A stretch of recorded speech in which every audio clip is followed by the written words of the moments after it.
জানি বাংলাদেশ পারবে তুমি। বৈষম্য বিরোধী ছাত্র আন্দোলনের এক পর্যায়ে ছাত্রদের বিজয় আসে। সেই বিজয় উদযাপন করতে গিয়ে অনেকেই সিনেমা হলে ভাঙচুর করেছেন।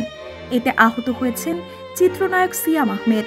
তিনি সোমবার সন্ধ্যায় প্রথম আলোর আয়োজন মেরিল ক্যাফে লাইভ অনুষ্ঠানে বলেন, যে ঘরে আপনাদের সঙ্গে দেখা হয় সেই ঘর ভাঙবেন না প্লিজ। সিয়াম বলেন, রাস্তাটা সহজ রাখুন, আপনাদের সঙ্গে আমাদের দেখা হয় সিনেমা হলে, সেই হলই যদি ভেঙে দেন তাহলে কোথায় আপনাদের সঙ্গে দেখা হবে?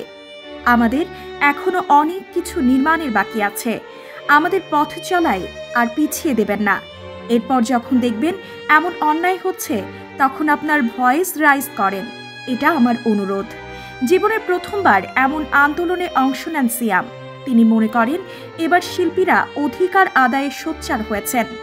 তাদের মধ্যে মধ্যপন্থা বলে কিছু ছিল না, সবাইকে লেজুর বৃত্তি থেকে বের হতে হবে।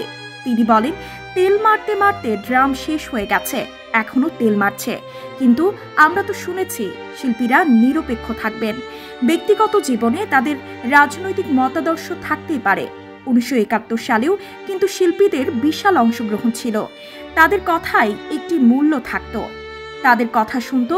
এখন কিছু বলার আগেই খুব সহজেই মানুষ লিখতে পারছে দালাল, লেজুর বৃত্তি, তেল মারছে শব্দগুলো। কত জেনারেশন কাজ করলে শিল্পীদের তাদের হারানো সম্মান ফেরত পাবে সেটা জানি না। সাম্প্রতিক পরিস্থিতির মধ্যে সিয়াম আহমেদ অভিনীত সিনেমা জঙ্গলির মুক্তি পিছিয়েছে। একই কারণে কলকাতার সিনেমা প্রতিপক্ষ পিছিয়েছে। সিয়াম বলেন, আমার কেরিয়ারে জঙ্গলির যে গল্প সেটা হৃদয়ে সবার কাছাকাছি থাকার মতো একটা গল্প।